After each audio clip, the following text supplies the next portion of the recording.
some kind of symmetrical argument going on that atheism is an absolutist response to the absolutism of religion, which it is not. And so therefore you get questions on the internet, well, why aren't there any atheist hospitals? As though it's atheism is the lack of belief in God. There isn't that. Even though it sounds like we're evading moral responsibility, it just so happens that by definition there is no moral responsibility implied to something that you just simply don't believe. It's not symmetrical. In other words, there's not. And in fact, atheists do give to religious charities because they're unaware of. There are secular charities, and I think they should become more and more known. I mean, I've given to religious charities in the past. Sure.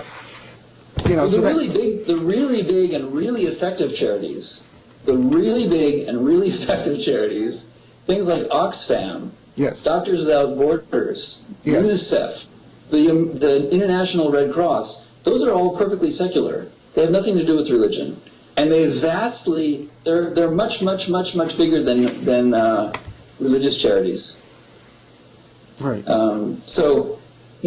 love the question about atheist hospitals because at first it's really scary. It's like, why aren't there any atheist hospitals? Well, because we're evil and we don't care. Because we're horrible people. We don't care about the sick and the dying. No, it's a misleading question. It's tough to. It takes you aback because you don't know how to put it aside. But I saw a wonderful blog post from, I think it was actually David Silverman, the American Atheist guy. My boss. He's your boss? Yeah, because yeah. Maybe it was someone else, but what I read was if you ask how many of the hospitals out there were built by atheists, the answer is all of them. Wow. And when you think about, well, you're not going to leave us hanging. You gotta follow up on that. I have to explain that? Yeah. Well, first of all, the number of really fervent believers in the United States is actually quite low. The number of staunch secularists is close to the same as the number of really strong religious believers. They're more or less on a par. So that means that if you hire 1,000 people to build a hospital, something like half of them are going to be more or less secular, more or less non-believers. At least, around half. Only a few of them only a small percentage are going to be really strongly religious. Right, but I think amongst a lot of the secular people, though, they're kind of tacit believers, I would say. They kind of believe with a small b. It's kind of like what Daniel Dennett said, is it's not so much that people believe, it's people believe that they believe. They believe that they believe. And in fact, you can make a case for the idea that there's no such thing as really seriously believing in God, because it's incoherent and you can't have a belief that isn't actually a proposition. Right, and almost everyone behaves as though they were atheists. Almost everyone is forced to behave in order to survive as though there were no God, because if you just sit there and wait for God to protect you. And there is no belief that corresponds to being an atheist, because an atheist is just not having a belief. So, that's right. So another reason to dismiss the question of why aren't there any atheist hospitals, is you can ask, you can say, well, show me the religious hospitals. Which ones are the religious hospitals? Is it the one down the street from here that's nominally a Catholic hospital? It's called Mercy General. If you ask why a hospital would be called a Catholic hospital, it's mostly because it's owned by a nominally Catholic organization, right? It's owned by an organization that calls itself Catholic. It's not as if they practice Catholic medicine or something. If you break your leg and you go in there, they're not going to give you a Catholic cast. Right. All the medicine is the same, the medicine at a Catholic hospital is the same as the medicine at a secular hospital. Except they can withhold abortions if they want to. Except in certain cases, if you're a woman and even if you're dying, they won't give you an abortion even to save your life. Right, so right. that's one difference. Right. But it's there's not no another difference. So in a way, it's misleading to talk about Catholic hospitals. First of all, they don't practice Catholic medicine. Secondly, they don't use Catholic money because most hospitals, they use public money, they use money from foundations, and of course they use money from people who go in there and pay for their treatment, or insurance pays for it. You know, if they give you the free, if you went in there and they said anything you need, we'll treat you for free, that might be a kind of a religious thing. Right. That might be sort of a Christian thing if they never charged you any money. Right, and there's no special Christian first law of thermodynamics. It's the first law of thermodynamics for everybody, Exactly. whether there were human beings or not. So. Right. So it's misleading. It's actually misleading to talk about religious hospitals because they're not really religious hospitals. You wouldn't want to go to a really religious hospital because then they try to cure you with prayer. Right. And there have been incidences of people going into surgery who've been prayed over against their will, or have been asked if they wanted to be prayed over, and as if they need that worry just before the propofol kicks in. Yeah. So, well, let me mention before I know we're actually already running pretty long, but let me mention one more problem with these studies, these statistical studies that claim to show scientifically that religious people are more generous than non-religious people. If to compare the two scientifically, you're going to have to quantify the two things. Quantify generosity, which we were just talking about, all the problems in trying to quantify generosity the way these guys are trying to do it. Then there's the problem of quantifying how religious you are. Right. So if you want to compare religious people to non-religious people, you've got to come up with some sort of number for how religious people are. And so then the first problem with that is, again, it's a self-reported value. Yes. We can't get inside your brain and measure how religious you are. We might do something like we could count how often you go to church, but in general, in these studies, they don't count how often people go to church. They simply ask, and that tends to be exaggerated. As if that had anything to do with one's ability to be generous.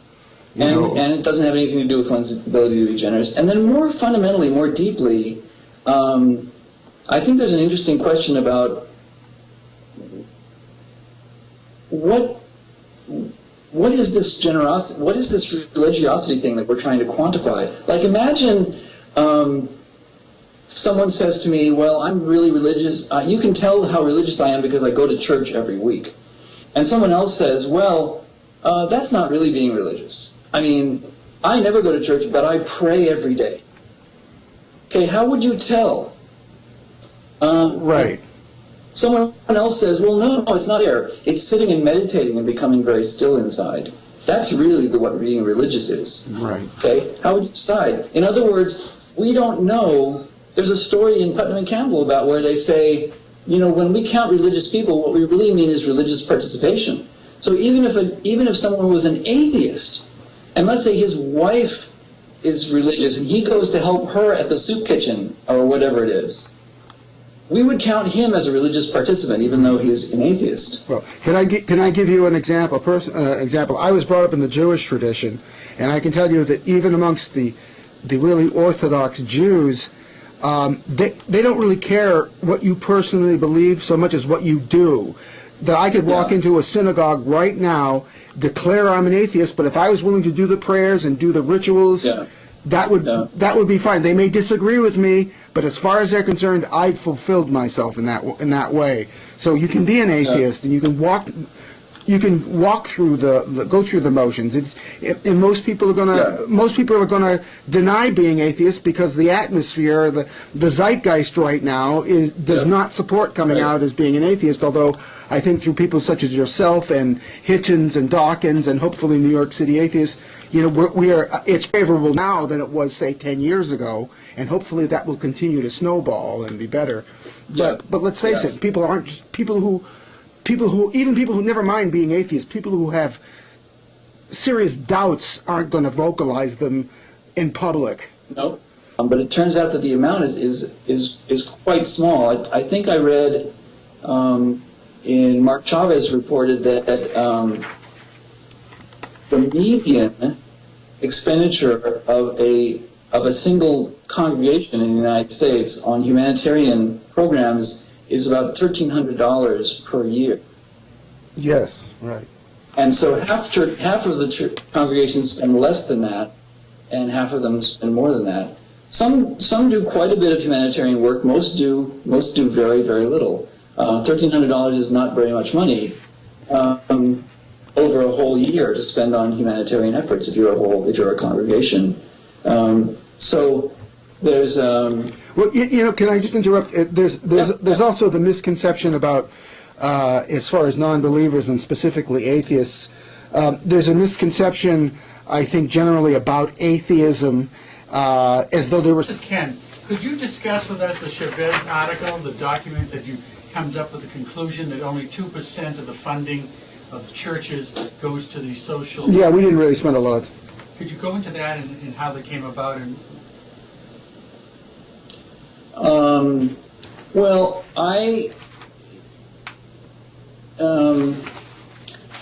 it's hard to get data on how much money churches spend on what. All their books are closed and they don't have to open them up. But there's this one of the few people who is able to find out that information is this guy, Mark Chavez, who studies religion at Duke. And when I was trying to get some decent data about this stuff, I wrote to Chavez because I had liked some of his earlier work, and he sent me a chapter of a book that a chapter he had written for an edited volume, and he was able to analyze the budgets of a large number of churches across the Midwest, if I remember rightly. I don't have the data. I don't have the details about how he came up with his numbers, but he's a very serious researcher who I trust. So I used his. I can use his numbers in my work.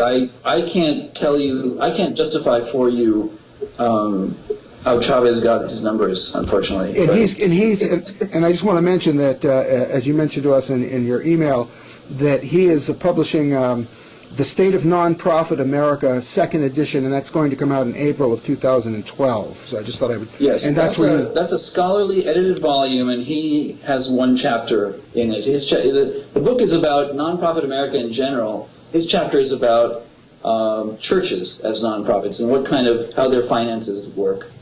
I don't know. I can't speak in detail to Chavez's paper. I have some notes on it that I could go through, but well,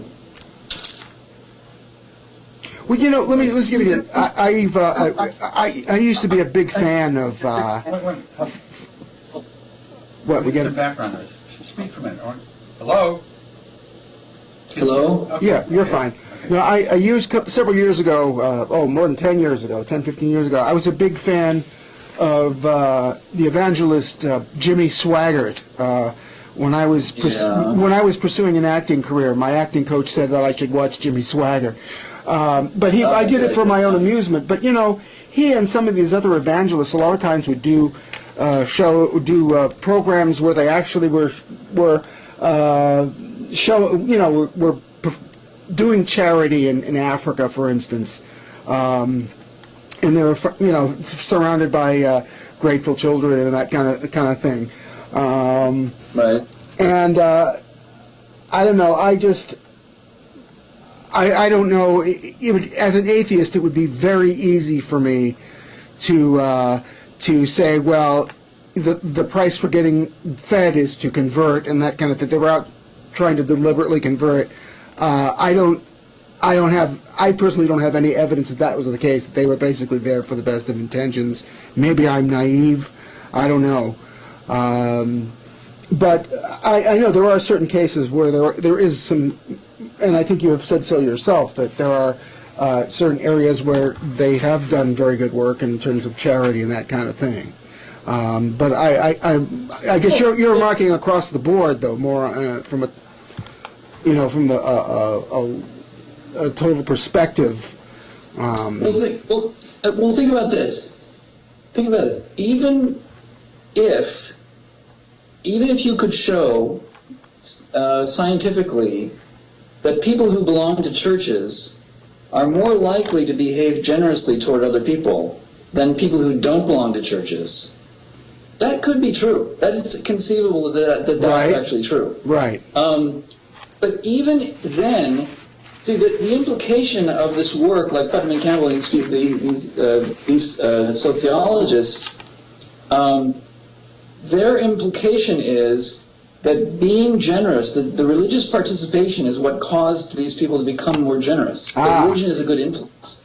Right. But when you think about the correlational methodology that they're using here, they haven't shown a causal relationship between the church participation and the generosity. Right.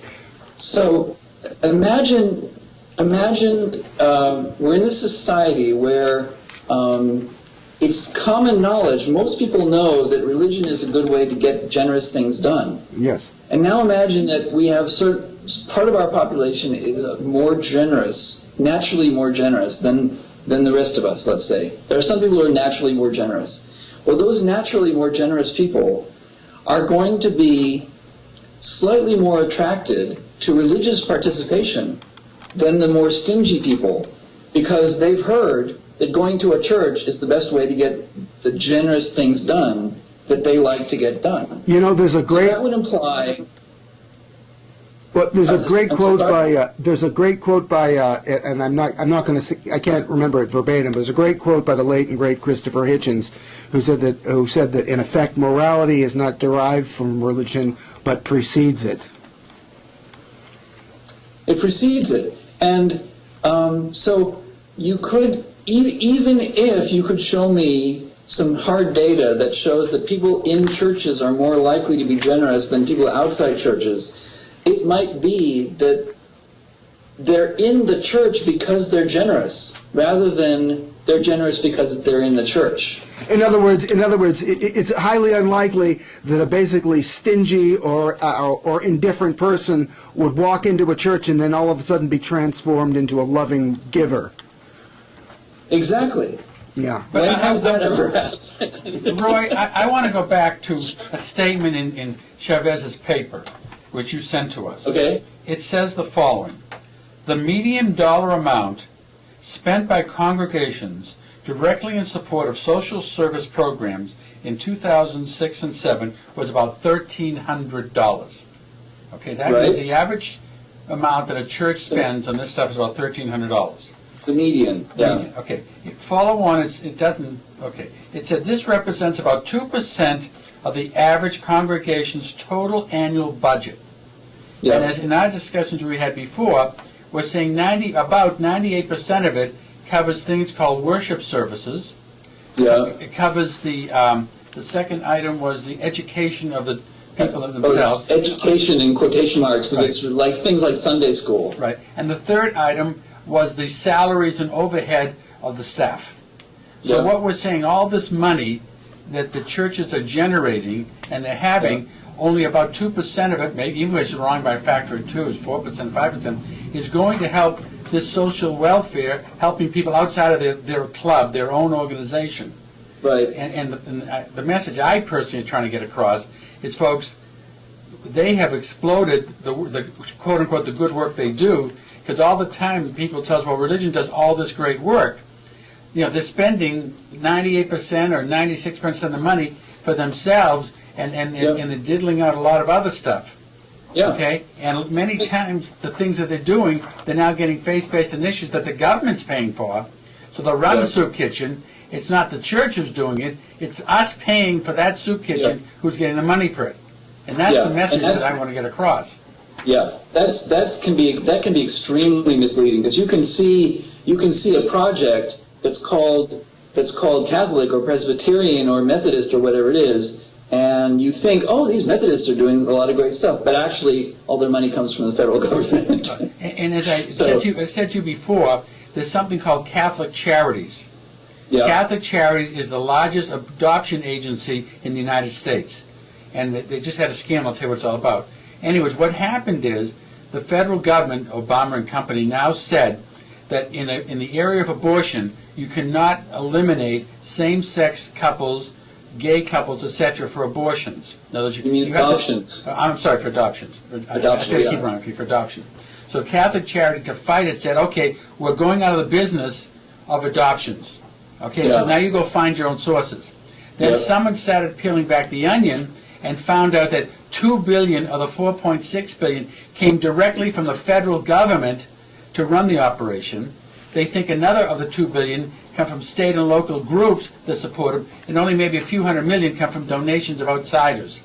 So they're getting all the credit of doing all this great adoption work and social welfare, but really we're paying for that.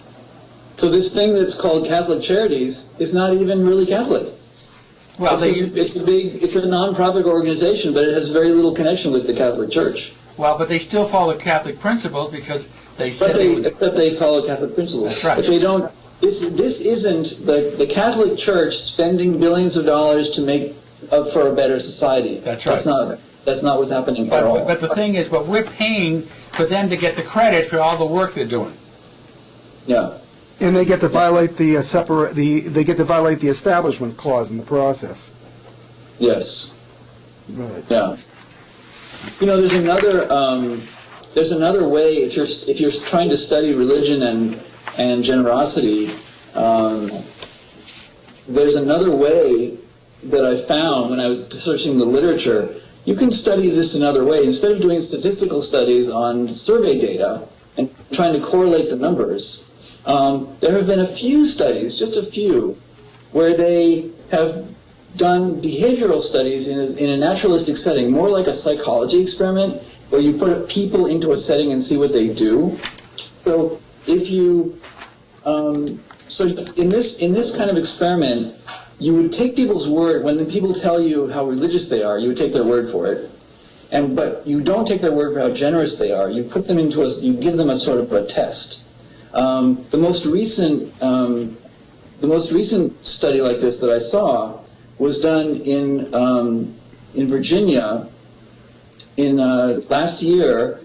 They set up a situation where it was in Alexandria, somewhere in Virginia, and they set up a station in a restaurant, and when people came to pay their checks, they gave them a little survey to fill out, and they checked and they got the numbers of what they ate, what they paid, and how much of a tip they left.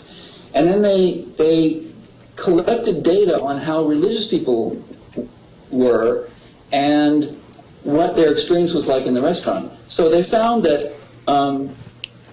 the people who had a better time at the restaurant, people who really enjoyed their meal, tended to tip a little more. It was actually a small effect. People tend to tip the same. Anyway, it's a small effect for people who enjoyed their meal more, tipped a little more. People who felt that their server had done a better job tipped a little more.